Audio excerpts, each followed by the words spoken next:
Hi, and welcome to a session on Curriculum Vita or CV development presented by the University Career Center. In today's session, we'll talk about what a CV is and what it's used for. We'll compare and contrast a CV and a resume, and we'll talk both about the structure and format of a CV as well as the content of a CV. As we get started into this topic, I wanted to highlight career competencies.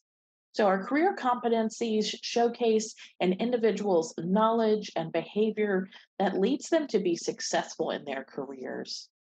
The National Association of Colleges and Employers have defined 8 competencies that are the top areas that employers look for across all industries. Those areas are critical thinking, communication, teamwork, technology, leadership, professionalism, career and self development, and equity and inclusion. And by participating in today's presentation, you'll be gaining some additional skills related to both communication and career and self development. I wanted to start out the presentation by kind of comparing resumes and curriculum vitas. Curriculum vitas are often known as CVs, and I'll be using that term throughout this presentation.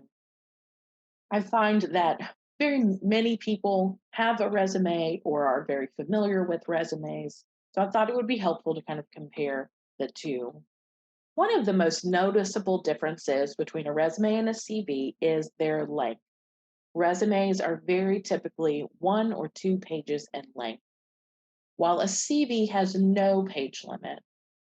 If any of you have ever seen a CV for one of the faculty members in your department, you may have seen a document that can be 15, 20 pages, or even longer than that. Now, don't worry, this presentation is really focused on current college graduate students and then recent grads with a graduate degree, and your CVs will be nowhere near 15, 20 pages. The real purpose difference between these two documents is that a resume is a tailored marketing document and it's kind of targeted at a specific type of role. On the other hand, a CV is a comprehensive history of everything that you've done academically and professionally.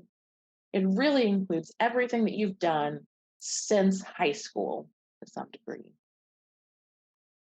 A resume is a really focused document. It's not going to include anything and everything that a candidate has done. It's mostly focused on the most recent and relevant experience and education. A CV is most focused on education and then research experience and or teaching experience. So you'll often find the focus or kind of the key sections on a CV focus on research or teaching. And then a little bit about kind of who needs a document. A resume is a document that's used really broadly to apply for positions in many fields, with the exception of some fields that we'll talk about that a CV is actually for. So, a CV is the kind of document that someone who is targeting research, science, or academic fields would use. It's very typically used by someone with a graduate degree or who's in graduate school. I wanted to talk a little more specifically about the cases when you would use a CV to apply for something. So we talked a little bit about you use a CV to apply for research positions, to apply for faculty and other instructional positions at a college and university. And that includes both tenure track positions as well as positions that are focused on instruction or teaching, adjunct positions, and things like that.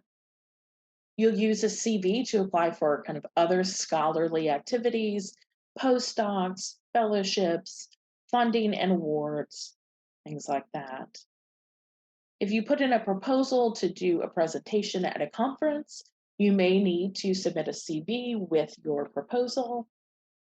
And then, in addition to a CV being used in kind of research based science positions, a CV may also be used for other roles within the science community. And that could be things like science communication, data and analytics, science consulting.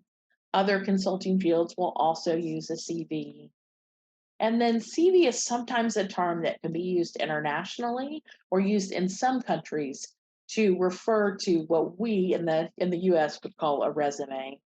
Now, this presentation is not going to focus on international documents. We're going to be focused on using CVs in the US.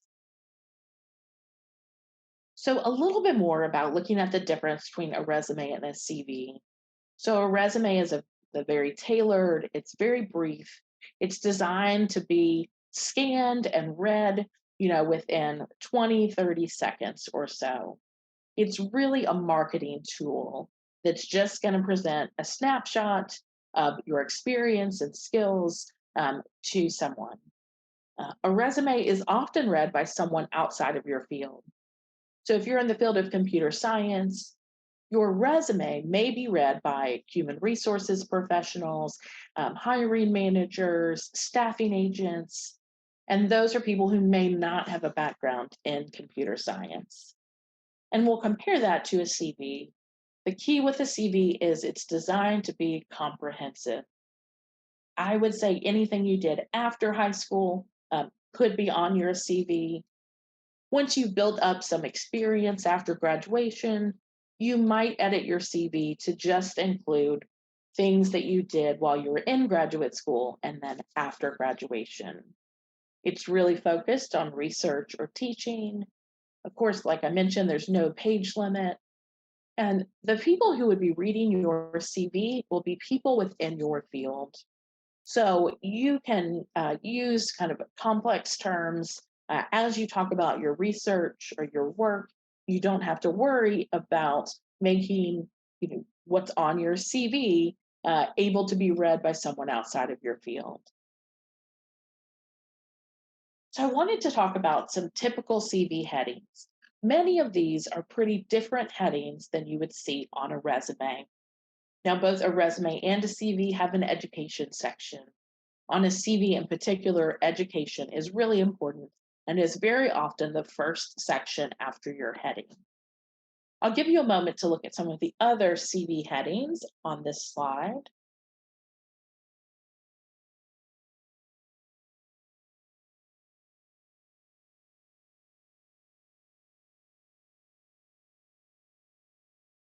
You're probably seeing a theme of research and teaching, and also kind of all things academia, right? So we have experience sections that are focused on research or teaching. You might have a research interest or teaching interest statement on your CV. And then there's definitely a focus on scholarly activity. So grants or awards, conference attendance, presentations, publications, things like that. Now, since this presentation is designed for current grad students and recent grads, what I want to say is that not all of these sections have to be on every CV. And so I fully expect that you'll look at this set of headings and you'll see that there are some CV headings that will make sense for your CV. And then there easily could be some of these CV headings that you might realize that you don't have anything to put in that section, and that's okay. The next slide, we're going to talk a little bit about kind of some tips for current students and recent grads as you're working to build up your CV. I did want to make a note that as you talk about publications and presentations, as you include those on your CV, you'll want to use the citation format for your field. And that's typically APA, MLA, or Chicago. Anytime that you've written reports or research papers kind of for classes in your field, you very likely have needed to use that citation format. So that should be something that's fairly familiar with you. Now, when we are often working with current graduate students or recent graduates, and we're talking about CVs, sometimes students will express that they don't have, for example, maybe they don't have publications or presentations to include on their CV. And that is okay. That's something that we would expect that you'll build up, as you go through a graduate program and as you build up professional experience. So I wanted to talk a little bit about some tips for current students and maybe recent graduates who might look at the list of headings and feel like their CV might be a little on the short side. And the first thing that I wanted to do is talk about kind of CV expectations. The vast majority of current graduate students and recent graduates have a CV that's 2, maybe 3 pages in length. If you've ever looked at one of your faculty members' CVs, you probably saw a document that was 15, 20 pages, maybe even more than that. And that's a CV length for someone who's likely been in the field for maybe 20 plus years. For current students and recent grads, a much more reasonable length is 2 to 3 pages. And then I wanted to share a few other CV sections that you might choose to include on your CV. These weren't listed on the previous slide because they're not the most typical CV headings, but they very well could be ones that might work well for you. If you have done community service, if you have leadership experience on campus or outside of campus, that's a great thing to include. Projects can be a great way to showcase some relevant skills. It's typical in the field of computer science and engineering to have a project section and to showcase the skills that you gained as part of completing course projects. Also, if you're in a technical field like computer science or engineering, it's very common to have a technical skills section on there that might outline software that you've used, coding languages, and other systems like that. Another case for using a kind of a technical skills section might be for graduates in the sciences, biology, chemistry. You may want a skills section on your resume, and you might even call it laboratory skills or lab skills. And then you might focus that section on different methods and things that you've learned kind of as part of being and working in a lab. I also want to encourage you all to think broadly about your experience, and I have a couple of examples. You can include the research that you did as part of your dissertation or thesis in your research experience section. You can also include work that you've done as a research assistant working with a faculty member in your research experience section. If you choose to have a teaching experience section, that can certainly include, TA positions that you've had, um, maybe even tutoring or kind of mentoring opportunities. Your publication section, if you have one, can include publications that have been submitted but not yet published. So if you along with others in your program have submitted a document or submitted an abstract for consideration for publication, and you have not yet received a decision on whether you'll be moving forward with that, you can include that experience in your publication section. You will just need to note that it's submitted but not yet published. And then kind of the same thing with presentations. If you've submitted a presentation to a conference, but you haven't received a decision yet, you can include that on your CV. And then in your presentation section, you might consider kind of local presentations, university presentations, maybe presentations you did for your departments or kind of others in your field. A presentation section doesn't only have to include, you know, national conference presentations. So just a few tips for you all as ways to kind of maybe strengthen your CV. Oh, and then grants and awards. You can include grants that you received as a graduate student, which might be professional development or conference funds, might be travel awards. Um, So you can include those on your CV. So I wanted to talk for just a moment. I'd mentioned if you have looked at experienced faculty CVs, you probably have found that they were 20, maybe 20 plus pages. I want to talk just for a moment about some differences between what I'm going to call a classic CV or maybe a very typical, like tenured professor CV, and then kind of what we're seeing now in what I'm calling a modern CV. So, just a few things to note. On kind of a classic CV, you might see the term curriculum vitae at the top of the CV. You may see a pretty lengthy heading, which might include kind of a lot of information there. There's the possibility that you might see kind of some personal information in the heading, like social security number, marital status, citizenship, and some things like that. You also may see a document that has dates along the left side of the page, and you might see a CV that maybe lacks any kind of description about experiences. And then I wanted to kind of contrast that with what I'm going to call kind of a modern CV. And so some of the differences, you're going to see a briefer heading to the CV.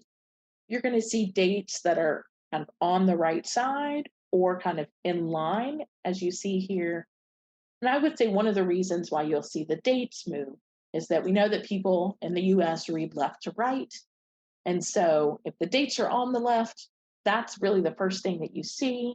By moving the dates to the right, that allows the person reading your CV to more easily see the institution that you were with and or your position or degree.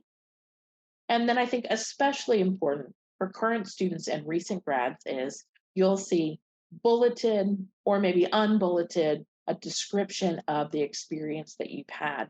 And I think that's really important to showcase skills that you've gained, techniques that you've used as part of your experience. So, just a few notes about CV formatting before we move into talking more about CV content. So, your CV as a document should have the smallest margins would be zero point 0.5. You could probably aim for zero point 0.5 to 1 inch margins. Because a CV doesn't have a limited length, definitely take opportunities to make sure your CV has what's called white space.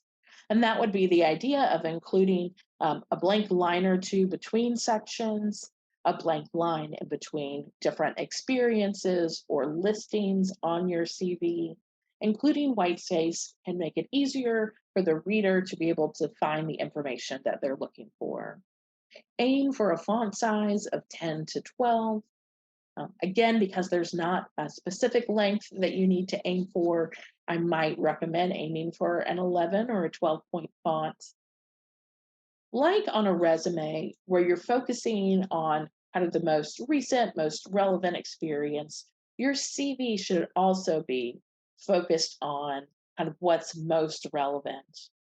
So while we talked about some common CV sections, which sections you include on your CV can vary, and then the order that you have them on your CV may also vary. I would say pretty much to always include education as the first section on your CV, but then your other sections on your CV might go in different order. Again, focusing on getting the most relevant and important information on that first page. Within each section on your CV, like within each section on your resume, you'll want to put information in what's called reverse chronological order. And that means that you'll start at the top of each section with the most recent experience or education.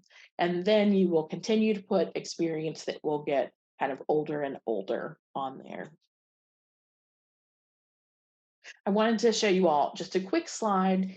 If you would like to kind of grab this QR code or the link, we do have a couple of pages in our career guide that focus on CVs.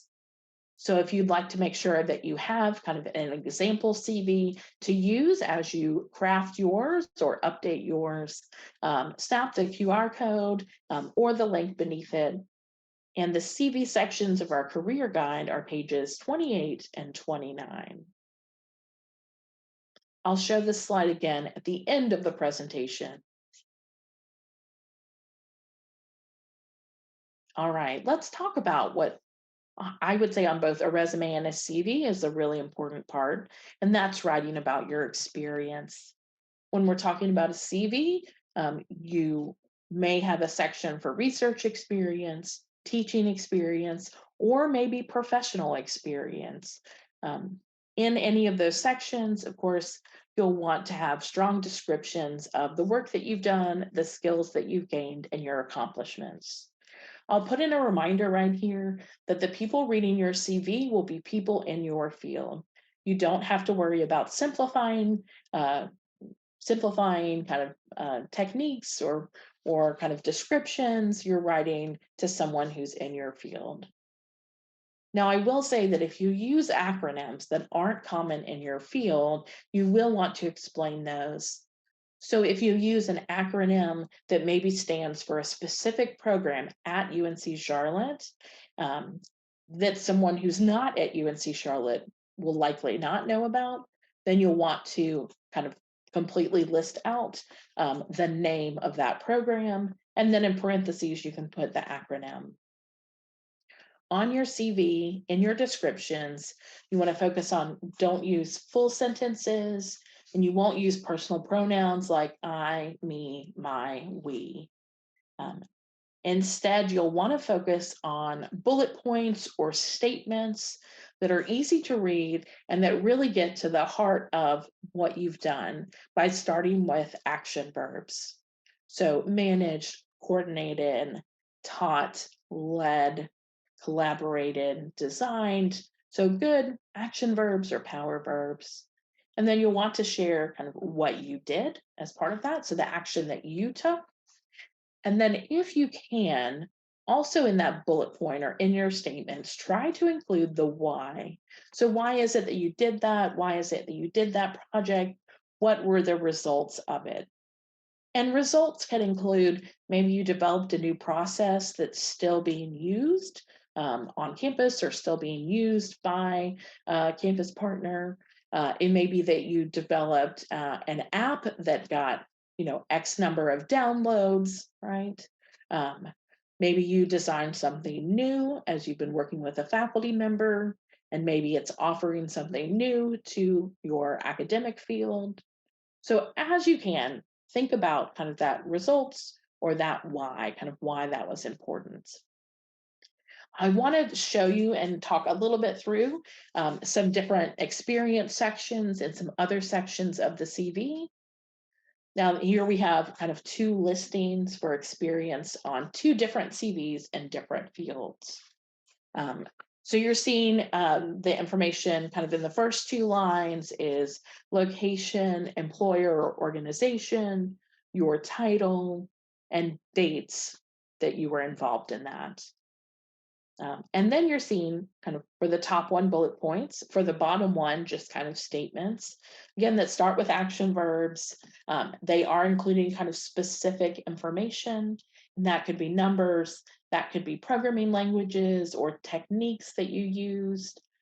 So including specifics is a great thing to include. And at times there might be places where these bullet points or these statements can include the why or the results. Another piece that you're seeing on both of these is that you're seeing the advisor for the project or the advisor for the research experience listed. That's not something that's always done on a CV, but I would say it's something that's often done on a CV. In particular, if you are working with faculty who are well known in their field and your field, it can be to your benefit to include them on your CV. So to include an advisor listed with their name.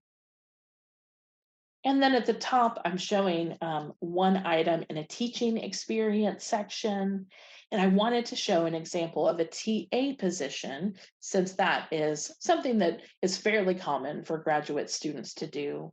And so while this TA position was not kind of the sole or the primary instructor, you can see how Um, the description is focusing on some kind of key concepts when working in a classroom or working with a course. And then I'm also showing an honors and awards section just so you can see one way to format that section. And then I mentioned that at times, some people may include either a research interest section or a teaching interest section on a CV. And that's an optional section, but it may be something that you want to include.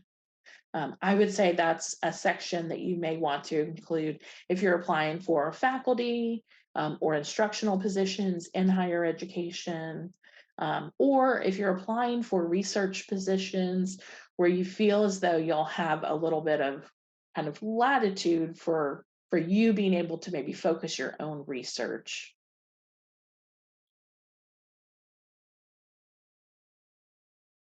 All right. And then, of course, you'll certainly want to edit and revise your CV. Um, when we survey employers to ask them about resumes and CVs, the number one thing that they tell us that would make them reject a resume is misspelled words. So that can seem like a small thing, but do make sure that you do a proofreading check for grammar and spelling. Um, you can work with the writing lab on campus if you're a current student, or maybe you have a friend, a family member, or a roommate who is an English major or who is good at writing who could do a review for you. You want your CV to look well organized. You want it to be easy to read. You'll want to keep things positive on your CV. You definitely need to be accurate, honest on your CV, um, clear language. It can be complex or technical language, but you want it to be clear. And you don't include personal information or photos on your CV. So you don't need to include things like social security number, marital status, work authorization, hobbies or interest. So you wouldn't want to include things like that on your CV. All right. And then I wanted to show one more time the QR code and website to find the CV section of our career guide um, as we wrap up this presentation. I wanted to talk a little bit about some next steps for you all. As you're revising and editing your CV, it is very helpful to get some feedback on your CV. Now, I recommend getting feedback from maybe 2 or 3 people. CVs, like resumes, there's a lot of opinions about them. At the end of the day, we want you to have a CV that you feel like represents you well and showcases your skills, experience, and education. So I certainly would recommend connecting with a faculty member or someone in your academic field and getting some feedback on your CV. And then you also may want to connect with the Career Center, and we can give you CV feedback as well. I think when it comes to getting some help with CVs or getting some, you know, getting someone to review your CV, I might recommend making an appointment with a career coach so you have some dedicated time, to really go through your CV with one of our career coaches and talk about, ways to strengthen it, talk about options for your CVs and things like that. I do hope that you'll connect with us at the Career Center to help you as you progress towards graduation or as you're doing an employment search, as you're applying for postdocs or as you're applying for doctoral programs. We're definitely here to help. The Career Center works with both current students and we work with alumni for life. So if you're an alum who's viewing this presentation, do know that you can make an appointment with a career coach. You can get connected and use the resources at the Career Center. Thank you for participating.